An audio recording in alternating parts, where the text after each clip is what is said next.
क्या तुम्हें गुस्सा नहीं आता जब तुम्हें कोई नाकारा कहता है? क्या तुम्हें तब गुस्सा नहीं आता जब तुम्हें कोई मुंह पर ये बोल देता है कि तेरे से कुछ नहीं होने वाला? क्या तब तुम्हें गुस्सा नहीं आता जब सबके सामने टीचर तुम्हें ताने मारता है? क्या तब तुम्हें गुस्सा नहीं आता जब घर वालों से दिन में बार बार डांट पड़ती है? कुछ लोग जवानी की एज में भी माँ बाप के पैसों पर जीते हैं। क्या उन्हें गुस्सा नहीं आता ये सोचकर कि वो इतने निकम्मे हैं कि खुद का खर्चा तक नहीं उठा सकते? क्या तुम्हें तब गुस्सा नहीं आता जब तुम्हारे घर में पैसों की किल्लत होती है? आता है ना, बहुत गुस्सा आता है। क्या करते हो फिर तुम? अगर किसी ने कुछ गलत बोल दिया तो बस उससे झगड़ा कर लेते हो। माँ बाप ने डांट दिया तो घर छोड़कर चले जाने का सोच लेते हो। जिंदगी ने पछाड़ दिया तो भगवान को दोष देते हो, किस्मत को दोष देते हो। इन सब में तुम सबको गलत ही ठहराते हो। पर क्या एक बार भी खुद के अंदर झांक कर देखते हो? खुद के अंदर झांक कर देखोगे तो पता चलेगा कि सबसे बड़े दोषी तो तुम खुद हो। हर चीज के, हर हालात के, हर गलती के जिम्मेदार तुम हो। अरे बनोगे तो खुद के लिए और बिगड़ोगे तो खुद के लिए। दुनिया का क्या है, पहले भी वैसी थी, आज भी वैसी है और आगे भी वैसी ही रहेगी।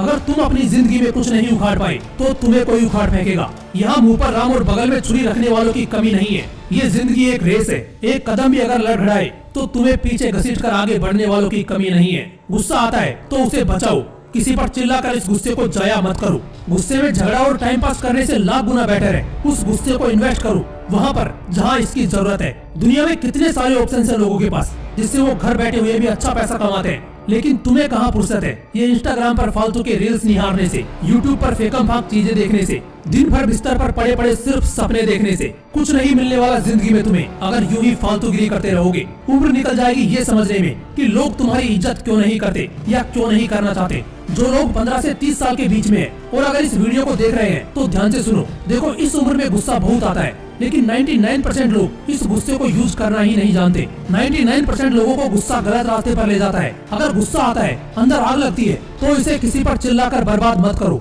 इस गुस्से को अपने काम में लगाओ, सामने वाला खुद ब खुद झुक जाएगा।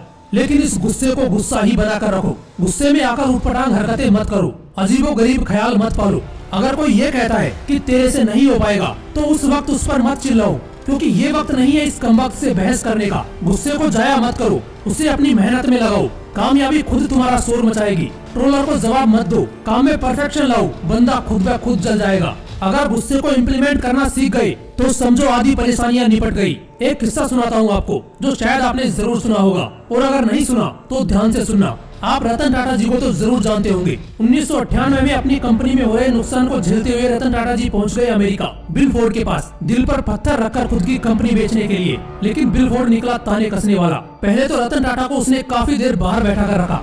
जब रतन टाटा केबिन में गए और बिल फोर्ड से अपनी कंपनी खरीदने की रिक्वेस्ट की तो उसने कहा, ये कंपनी खरीदकर मैं तुम पर एहसान कर रहा हूँ। बिल फोर्ड के इस व्यवहार से रतन टाटा को बहुत गुस्सा आया, लेकिन वो बिना कुछ कहे और बिना अपनी कंपनी को बेचे वापस इंडिया आ गए और इतनी मेहनत की कि 2008 में ठीक 10 साल बाद ये कहानी वापस दोहराई गई। बस फर्क सिर्फ इतना था कि इस बार कैरेक्टर अलग था।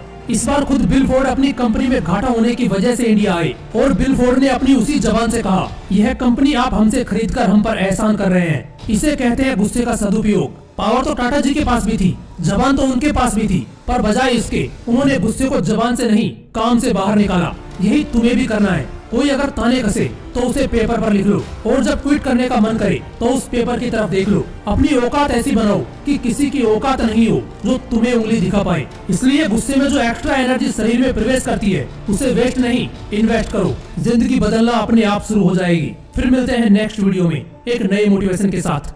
जय हिंद, वंदे मातरम।